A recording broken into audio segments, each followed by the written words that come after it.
how do you know when to train again? Let's say I worked out Monday, and what do?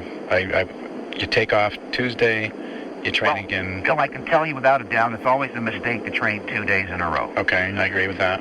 You have to understand that, again, the body doesn't grow during the workout, it grows during the rest periods. Right. We have learned through observation that training 2 days is always a mistake because 24 hours between workouts is not enough time to allow for full recovery and full growth. Right. The first thing you do after a workout, Bill, is not grow but recover. Mm-hmm. Right? Right. Put back what was used up. When you're done working out, you don't feel the same as you did before the workout, do you? Right. You're exhausted. Something was used up. The first thing your body will do after the workout, therefore, is devote its energy and resources to recovery or compensate for the exhaustive effects of the workout. That takes time. It doesn't happen in 5 minutes. It can take up to several days for some people.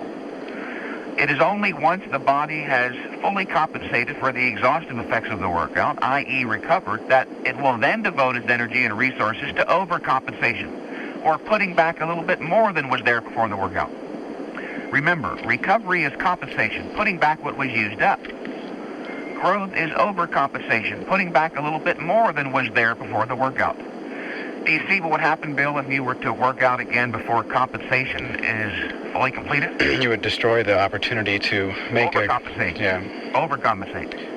Even if you're working different muscle groups. Remember from the first tape, I emphasized that in addition to having a localized effect on the muscle you're working, exercise also has a systemic effect. It affects the whole body, the entire physical system.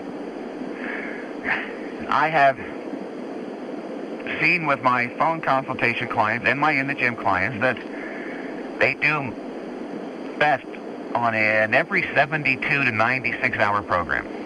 Okay, so I can train my chest on Monday, then again on Friday, or wait a minute. No. You would train your chest and back on Monday. Okay. Take Tuesday and Wednesday off, and on Thursday, and on an every 72 hour program, you would do your shoulders and arms. Right.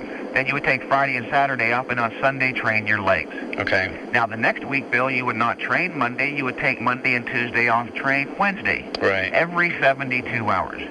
Breaking the body up into 3 groups. Right. That's just one way to do it. Now, I don't have everybody doing this. There are those individuals, remember, that don't tolerate high-intensity exercise as well as others. Mm-hmm. In those cases especially, overtraining often results from overlapping. When I see certain individuals not making satisfactory progress on the program I just recommended, I eliminate as much overlap as I can. I'll take the shoulders and arms out of the program entirely, consolidate it into a basic compound exercise routine, focusing on the major muscle groups, the chest and the back, and the legs. Mm-hmm. The chest work indirectly and even directly stimulates the shoulders and triceps. Right. And the back work does the same thing with the biceps. I have had clients that have made better progress with their shoulders and arms after eliminating specific exercises for those areas. Remember, overtraining is often the result of overlapping. When I say it's easy to overtrain, I ain't joking.